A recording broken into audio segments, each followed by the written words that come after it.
मैं 27 साल की हो गई थी। मेरा नाम सुमन है, लेकिन मेरी माँ मेरी शादी नहीं करवा रही थी। घर में हम माँ बेटी ही रहते थे। मैं नौकरी करती थी। मेरी माँ का कहना था कि अगर तेरी शादी करवा दी तो फिर इस घर में पैसे कहाँ से आएंगे। ऐसा बहुत से घरों में होता है कि अगर कोई लड़की गलती से कमाने लग जाती है और वह एक रोटी कमाने वाली हो तो फिर उसकी शादी नहीं होती। लेकिन मेरी उम्र बहुत ज्यादा हो रही थी और मेरी उम्र मेरी शक्ल से भी नजर आती थी। फिर मैं उन्हें कहती थी कि मैं शादी के बाद भी आपको पैसे भेजती रहूंगी, लेकिन ये बात माँ नहीं मानती थी। उसका कहना था कि शादी के बाद तू बदल जाएगी और मैं इसी घर में पड़ी मर जाऊंगी और तुझे खबर तक नहीं होगी। वह कहती थी कि तू बड़ी बेशर्म है, तो जैसी बेशर्म औरत को पति मिल जाएगा तो तू उसके साथ ऐसी घुल मिल जाएगी कि पलट कर माँ की तरफ नहीं देखेगी। पता नहीं उन्होंने मेरे अंदर कौन सी बेशर्मी देखी थी। शादी करना तो हर इंसान का हक होता है। भगवान ने सबको जोड़ों में पैदा किया है। कोई जानवर हो या परिंदा हो, सबका जोड़ा बनाया है। इसी तरह इंसान भी जोड़े में ही रह सकता है। जिन लोगों की शादी नहीं होती उनकी भला कोई जिंदगी होती है? मेरी माँ ने खुद भी तो शादी की थी, लेकिन मेरी गलती यह नहीं थी कि मेरी माँ मेरी शादी इसलिए नहीं करवा रही थी कि वह मुझे बेशर्म समझती थी। मेरी गलती यह थी कि मैं इस घर में पैसे लेकर आती थी और इस गलती को मैं खत्म भी नहीं कर सकती थी। इसीलिए वह खुदगर्ज होकर मेरी शादी नहीं कराना चाहती थी, लेकिन मुझे भी कुछ न कुछ करना था। मैं भी एक इंसान थी, एक औरत थी। मेरे अंदर भी जज्बात थे और अब वे जज्बात मुझे तंग करने लगे थे। मेरी भावनाएं मुझ पर हावी हो जाती थीं, खासकर रात के वक्त। और फिर मेरी उम्र की जितनी भी लड़कियां थीं, उन सबकी तो शादियां भी हो गई थीं, बल्कि उनके घर में तो 1-2 बच्चे भी पैदा हो गए थे और मैं यहाँ अब भी ऐसे ही बैठी थी। उनके पास भी नहीं जाती थी, नहीं तो वे अपनी शादीशुदा जिंदगी की ऐसी ऐसी कहानियां और बातें सुनाती कि मेरा दिल और भी ज्यादा मचलने लगता था। मेरी माँ कहती थी कि तेरा बाप भी छोड़कर चला गया, लेकिन आज तक उसने यह नहीं बताया कि वह हमें छोड़कर क्यों गया। कोई बात जरूर थी। मैं बहुत ज्यादा खूबसूरत नहीं थी और मेरी शक्ल भी मुनीब थी। मुझे लगता है कि शायद मेरा बाप मेरी माँ को किसी और औरत के लिए छोड़कर गया था। मेरी माँ ने कभी यह नहीं कहा कि मेरा बाप इस दुनिया से चला गया है, बस वह कहती थी कि वह हमें छोड़कर चला गया। मैं एक प्राइवेट स्कूल में पढ़ाती थी। वे ज्यादा पैसे नहीं देते थे। गर्मियों की छुट्टियां चल रही थीं, तो मैं घर पर ही थी और घर में कपड़े सिकर गर्मियों की छुट्टियों का जो मेरा नुकसान हो रहा था वह पूरा करने की कोशिश कर रही थी। मैं भी अपनी माँ की तरह बहुत ज्यादा हसीन नहीं थी। एक दिन मैं घर में अकेली थी। घर में कोई भी नहीं था कि दरवाजे पर दस्तक हुई। मैं अपने कमरे में बैठी थी। मेरी माँ मोहल्ले में किसी औरत के घर गई थी और मुझे बता कर गई थी। एक और अजीब बात यह थी कि उसने मोहल्ले की बहुत सी औरतों से दोस्ती कर रखी थी। कभी किसी के घर जाकर वक्त गुजार आती तो कभी किसी का घर। 2 लोग एक घर में रहते हों तो ज्यादा से ज्यादा आपस में कितनी बात कर लेंगे, इसलिए वह बाहर निकल जाती थी, लेकिन मुझे कहीं नहीं जाने देती थी। क्योंकि एक दिन मैं अपनी एक दोस्त के घर चली गई तो उसने अपने भाई के लिए मेरा रिश्ता मांग लिया था।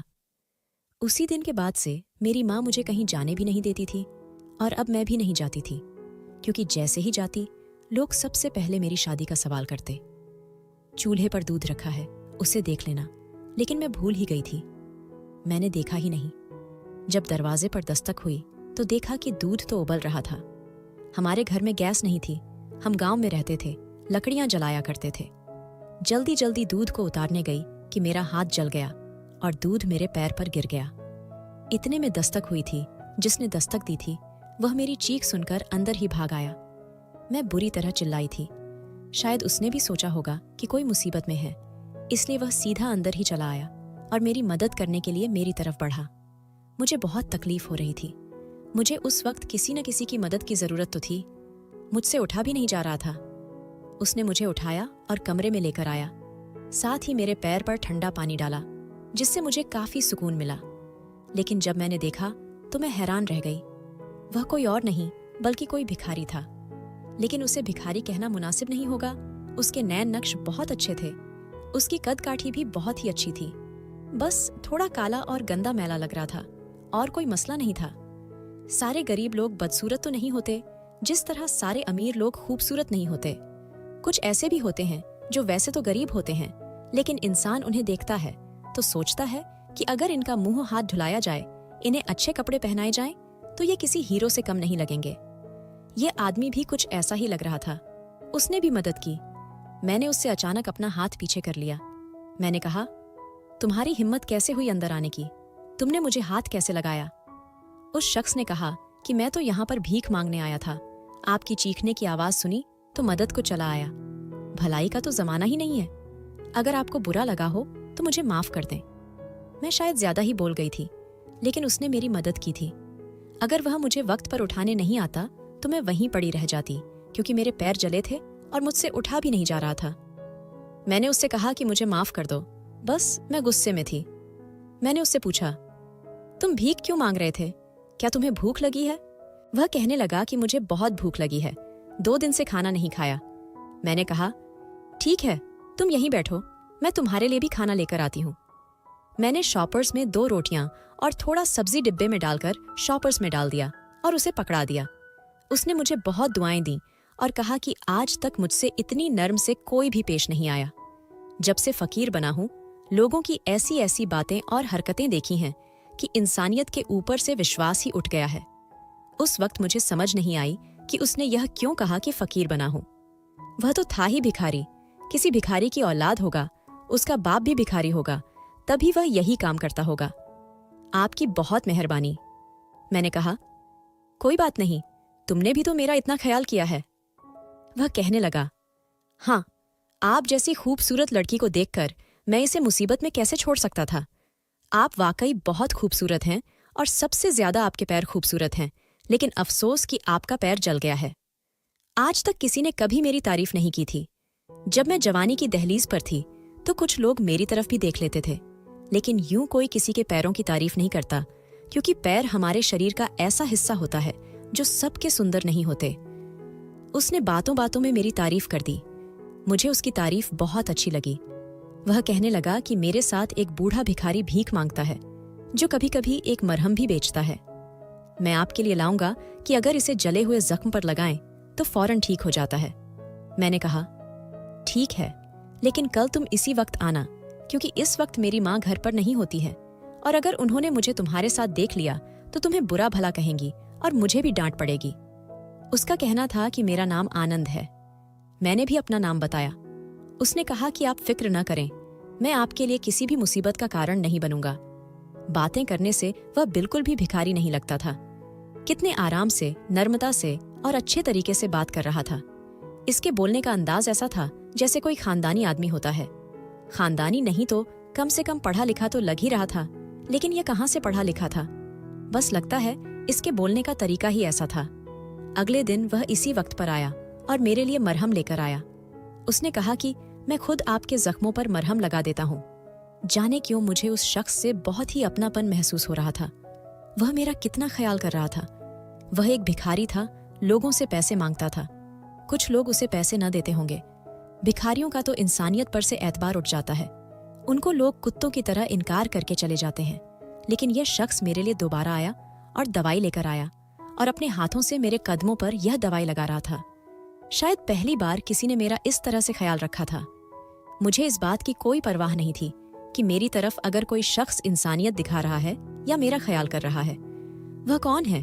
अगर मेरी किसी दोस्त को यह बात पता चल जाती और मैं उसे बताती तो कहती कि हाँ, और इस उम्र में तुम्हें बहका नहीं रही हूँ, 28 साल की होने वाली है। तो लेकिन मेरे दिमाग में यह बात नहीं आ रही थी। थोड़ी बहुत बातचीत भी हो गई। मैंने आज भी उसे खाना खिलाया था, बल्कि मैंने उसे अपने हिस्से का खाना दे दिया था, लेकिन उसे यह बात नहीं बताई थी। अब वह रोज ही मेरे पास आने लगा। हम लोगों की दोस्ती हो गई और हमने उसे दोस्ती करने दी थी। क्या लड़का लड़की दोस्त नहीं हो सकते? मुझे नहीं लगता। तो उसके दिल में ऐसी कोई बात थी और न ही मेरे दिल में। उसने मेरी मदद की थी।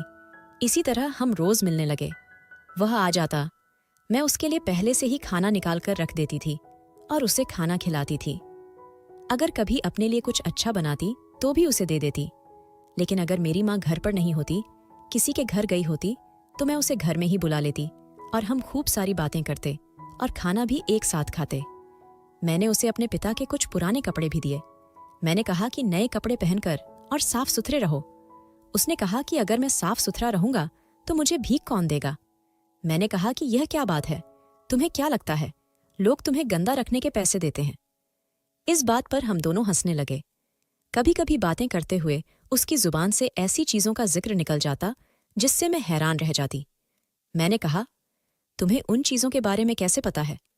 तो उसने कहा कि मैं बहुत जगह घूमता रहता हूँ, कहीं कोई बैठा हो तो पीछे से जाकर बैठ जाता हूँ और उनकी बातें सुनता रहता हूँ, इसीलिए मेरी जानकारी बहुत ज्यादा है। यानी उसके पास बहुत ज्यादा ज्ञान था और उसे बहुत सारी जानकारी थी। हमारी दोस्ती गहरी हो गई और यह दोस्ती एक दिन मोहब्बत में बदल गई। उसने कहा कि तुम्हारी अब तक शादी क्यों नहीं हुई? तुम तो अच्छी खासी समझदार लगती हो। मैंने कहा कि मैं अगले साल 28 साल की हो जाऊंगी, लेकिन जाने क्यों मेरी माँ मेरी शादी नहीं करती। वह कहती है कि पुरुष बेवफा होते हैं, छोड़कर चले जाते हैं, इसीलिए वह मेरी शादी नहीं कराना चाहती। क्योंकि माँ ने कह दिया कि तू शादी का ख्याल ही अपने दिल से निकाल दे और यह ना समझ कि आज नहीं तो कल तेरी माँ शादी करवा देगी। मुझे तेरी शादी करवानी ही नहीं है और मेरी माँ के पास शादी के लिए पैसे भी नहीं है।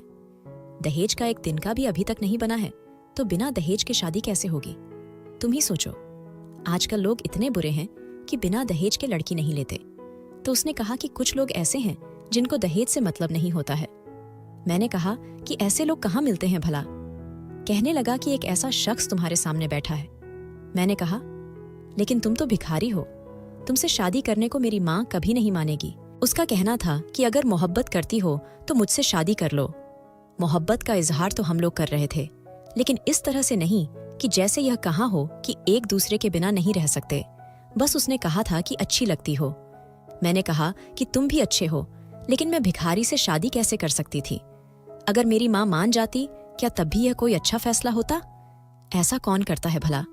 उसने कहा कि क्या सोचने लगी हो, मेरी बात मानो, मैं तुम्हें विश्वास दिलाता हूँ कि तुम्हें पछताना नहीं पड़ेगा। मुझ पर भरोसा करो। ये कैसे कह सकता था कि तुम पछताओगी नहीं? जाहिर है मुझे पछताना ही पड़ता। वह भिखारी था, सारा जीवन मांगता रहा, वह अपना घर नहीं चला सकता था। मैंने उसकी बात का कोई जवाब नहीं दिया और वह भी वहां से चला गया। कहने लगा कि तुम्हारी खामोशी को इनकार समझकर यहां से जा रहा हूं, दोबारा कभी नहीं आऊंगा। लेकिन रात को उसके बारे में सोचती रही, उसे याद करती रही। अपनी माँ से पूछा कि तुम मेरी शादी क्यों नहीं करती? तो कहने लगी कि मैंने तेरी शादी नहीं करनी, तू आराम से घर में ही बैठ, अपनी नौकरी पर ध्यान दे। इतनी मेहनत करके खुद को जलील करके तुझे पढ़ाया लिखाया, इसलिए नहीं कि कोई और ले जाए। और वैसे भी मर्दों का क्या भरोसा है, ये किसी पर भी मेहरबान नहीं होते। मैंने अपनी माँ से कहा कि क्या दुनिया के सारे मर्द एक जैसे होते हैं? क्या तुम्हारा पिता भी ऐसा ही था? क्या तुम अपने पिता और भाई को भी ऐसा ही कहती हो कि वे बेवफा हैं और बिल्कुल भी अच्छे नहीं हैं? तो वह कहने लगी कि हाँ, सारे मर्द एक जैसे नहीं होते, लेकिन सबकी किस्मत अच्छी नहीं होती। और कहते हैं कि बेटियों की किस्मत उनकी माँ पर ही निर्भर होती है। तुम्हारी माँ भी तो बदकिस्मत थी ना, तुम भी ऐसी ही हो। इसीलिए तुम इस मामले में सोचना बंद कर दो और अपना मुंह बंद कर दो। तुम्हारी शादी कभी नहीं होगी। मैंने अपनी जिंदगी में तुम्हारी शादी नहीं करानी। अगर तुम्हें शादी करने का इतना ही शौक है तो दुआ करो माँ मर जाए। मैंने माँ से कहा कि कैसी बात करती हो, मैं ऐसा क्यों चाहूंगी? जब भी मैं अपनी माँ से इस तरह की बात करती तो वह मुझे ऐसे ही जवाब देती। मैं सोच रही थी कि मेरी माँ तो मेरी शादी नहीं कराएगी, मगर मैं यह भी नहीं चाहती थी कि मेरी माँ को कुछ हो जाए। तो फिर मैं नहीं चाहती थी कि मैं अपनी माँ के मरने के बाद शादी कर लूं। 2 दिन तक आनंद नहीं आया तो मैं बहुत परेशान रही। जाने क्यों मुझे उसकी सारी बातें याद आ रही थीं। वह जैसा भी था, कम से कम अपनी बात का पक्का तो था, मुझसे मोहब्बत करता था। सोचने लगी कि क्या कभी कोई मुझसे मोहब्बत करेगा? क्या कभी कोई अमीर इंसान जो अच्छी नौकरी करता हो और उसका बड़ा घर हो, क्या वह मुझसे मोहब्बत करेगा? भला इसी भिखारी के जरिए ही मुझे मोहब्बत मिलनी हो? मुझे तो मोहब्बत ही चाहिए थी ना। बहुत खुशकिस्मत होते हैं वे लोग जिन्हें मोहब्बत मिलती है, और जब मोहब्बत मिल जाती है तो फिर सब कुछ ठीक हो जाता है। मेरी जितनी भी सहेलियों की शादी हुई थी, उन्होंने भी सिर्फ दौलत ही देखी थी, लेकिन उनमें से कोई भी बहुत ज्यादा खुश नहीं थी। कोई कहती थी कि मुझे वक्त नहीं देता, कोई कहती थी कि मेरा एहसास नहीं करता, तो कोई कहती थी कि उसका किसी और के साथ चक्कर चल रहा है। क्या मुझे आनंद जैसी मोहब्बत करने वाला इंसान दोबारा मिल सकता था? यहाँ पर कोई ऑप्शन तो नहीं लग रहे थे। 2 दिन बाद मुझे आनंद दूर से नजर आया। वह मेरे घर नहीं आ रहा था, बल्कि सड़क पर कहीं अपने काम में व्यस्त था। मैं अपने घर से बाहर भागी और जाकर उसे रोका।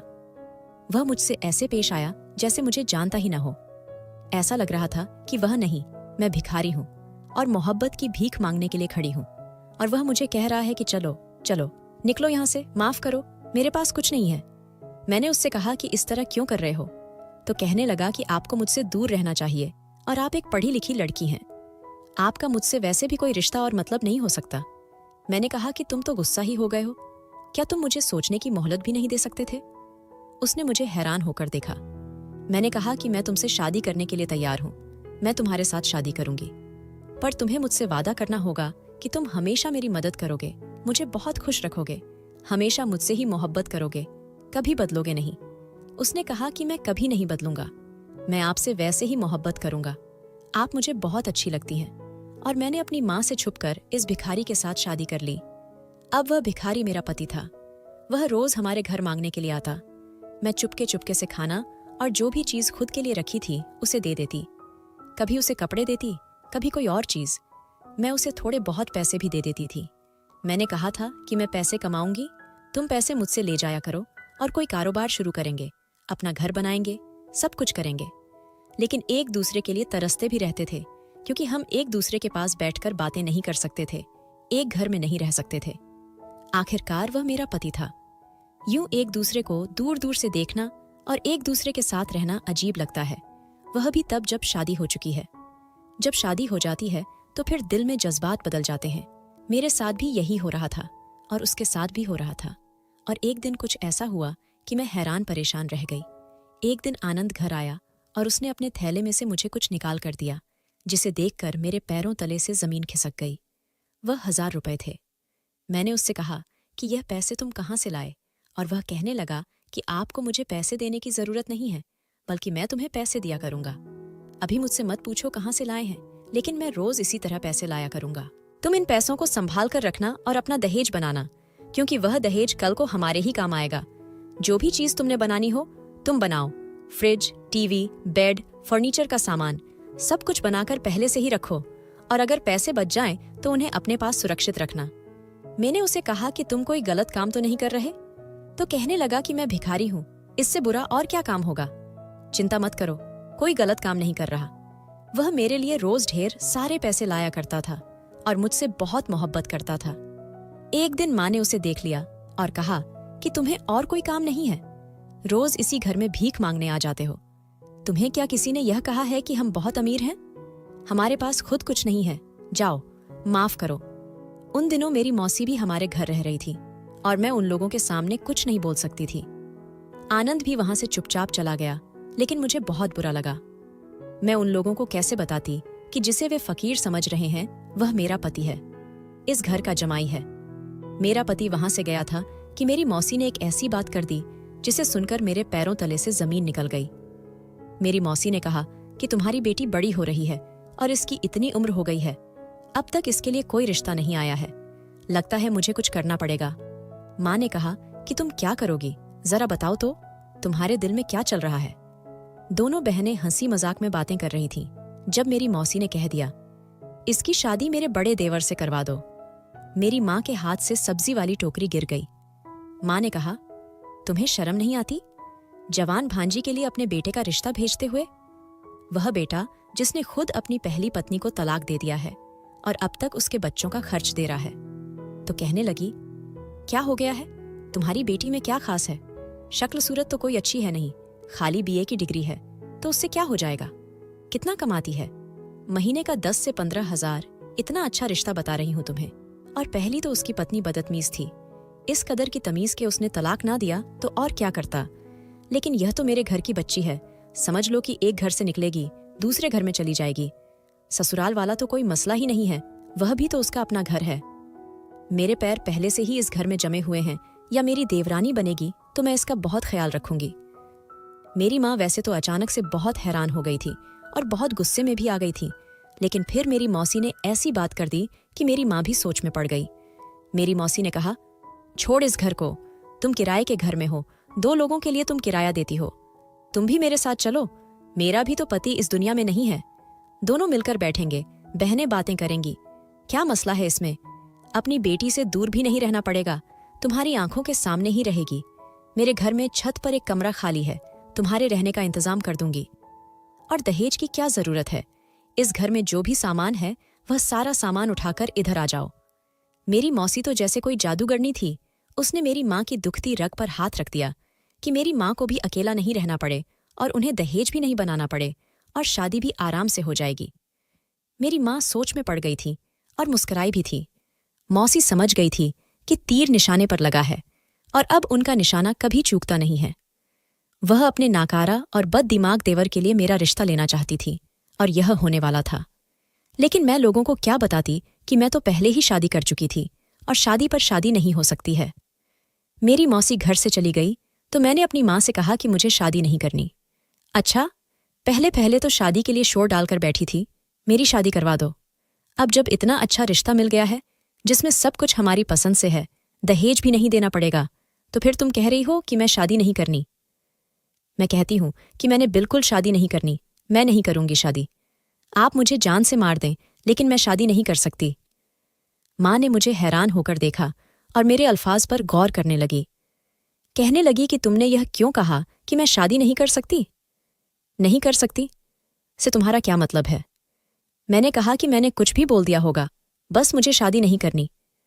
मैं आनंद को यह बात बताना चाहती थी, यह बताना चाहती थी कि जो भी करना है जल्दी करो, किसी दिन साफ सुथरा होकर हमारे घर आओ और मैं अपनी माँ से झूठ बोल दूंगी कि वह हकीकत में फकीर नहीं है, कुछ भी कर लूंगी, लेकिन वह मेरे घर आए और आकर मेरा रिश्ता मांगे।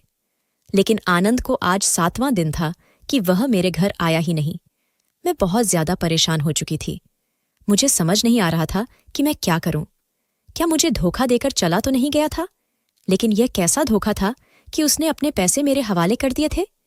नहीं, उसने मुझे धोखा नहीं दिया था। वह मुझे धोखा नहीं दे सकता था। जरूर उसके साथ कुछ हो गया था या वह फंस गया था। मेरा दिल में बुरे ख्यालात आ रहे थे। कुछ समझ नहीं आ रहा था कि क्या करूं। एक दिन मैं घर में अकेली थी। मेरी माँ भी घर नहीं थी कि आनंद आ गया। मैंने उसे देखते ही फूट फूट कर रोना शुरू कर दिया। मैंने कहा कि 7 दिन से मेरी जान निकल गई थी, तुम पता नहीं कहाँ रह गए थे, क्या हो गया तुम्हें? वह कहने लगा कि मैं बिल्कुल ठीक हूं, बस एक मुसीबत में फंस गया था, तुम्हें बाद में आराम से बताऊंगा। आनंद को देखते ही मैंने उसका हाथ पकड़कर घर के अंदर खींच लिया, क्योंकि मेरी माँ घर पर नहीं थी। मैंने कहा कि मुझे तुमसे बहुत जरूरी बात करनी है, लेकिन वह मेरी जरूरी बात को बिल्कुल भी नहीं समझ रहा था और कहने लगा कि हाँ, मुझे भी तुम्हें कुछ दिखाना है। उसने थैले में हाथ डाला। वह जरूर वहां से पैसे निकालने लगा था, लेकिन मुझे आज पैसों से ज्यादा जरूरी बात करनी थी। मैंने कहा कि पहले मेरी बात सुनो, मुझे पैसे नहीं चाहिए। ये पैसे तो अपने पास ही रखो, लेकिन कुछ बहुत बुरा हो गया है और अब हमें ये सब बाकी सबको बताना होगा। लेकिन वह मेरी बात नहीं सुनता था। फिर उसने एक ऐसी चीज निकाली जिसे देखकर मेरे पैरों तले से जमीन निकल गई और मैंने उससे एक ही लफ्ज कहा कि तुम मुझे तलाक दे दो। उसने थैले में से एक तस्वीर निकाली थी और कहा था कि यह मेरे पिता की है, क्योंकि वह तस्वीर और किसी की नहीं बल्कि मेरे अपने ही पिता की थी। इसका मतलब था कि वह मेरा भाई था और मैं उससे शादी कर बैठी थी। मुझसे बहुत बड़ा पाप हो गया था और इसका एक ही हल था कि मुझे तलाक दे दिया जाए। जब मैंने तलाक की बात की तो वह हैरान और परेशान रह गया और कहने लगा कि तुम ऐसा क्यों कह रही हो? फिर मैंने चिल्लाकर कहा कि यह मेरा पिता है, मैं उसकी बेटी हूं। आनंद ने यह तक कह दिया कि नहीं, यह मेरा पिता है।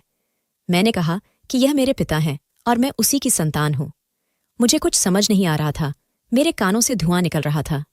दिल की धड़कन कानों में सुनाई दे रही थी। शरीर कांप रहा था। आनंद की हालत भी ऐसी हो गई थी कि हम एक दूसरे के भाई बहन थे। मैं बुरी तरह रो रही थी। मुझे कुछ समझ नहीं आ रहा था। आनंद ने कहा कि मेरे साथ चलो। मुझे मेरे पिता के पास ले गया। जब मैंने अपने पिता को देखा तो फिर फूट फूट कर रोने लगी और उनसे गले लगने चाहा, लेकिन मेरे पिता ने मुझे हाथ के इशारे से रोक दिया और कहा कि इस लड़की को यहां से तुरंत ले जाओ। आनंद फकीर नहीं था, बल्कि वह फकीर बनने का नाटक कर रहा था। वह एक प्राइवेट जासूस था और एक बहुत अच्छे घर में रहता था।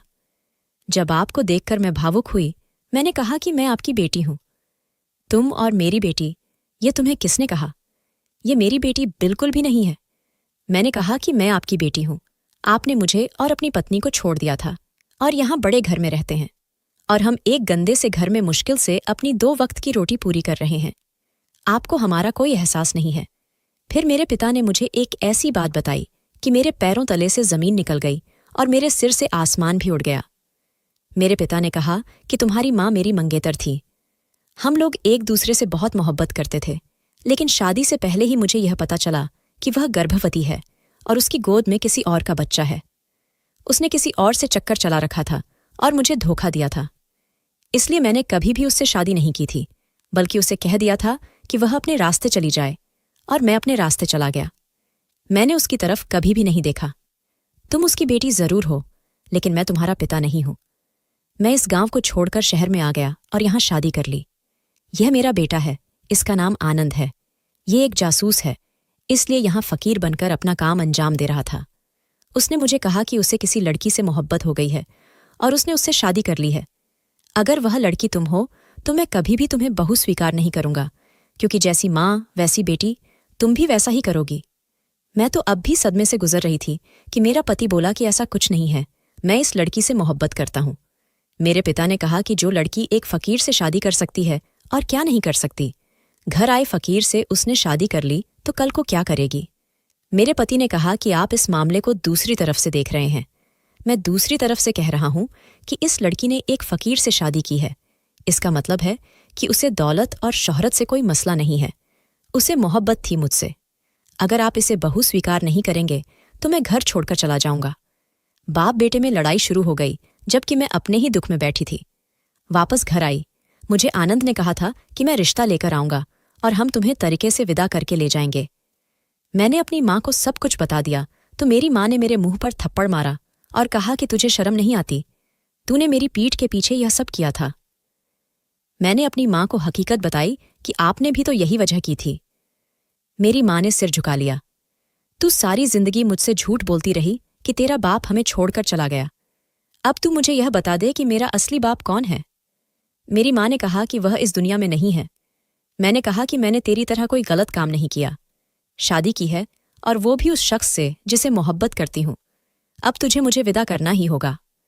मेरी माँ चुप हो गई।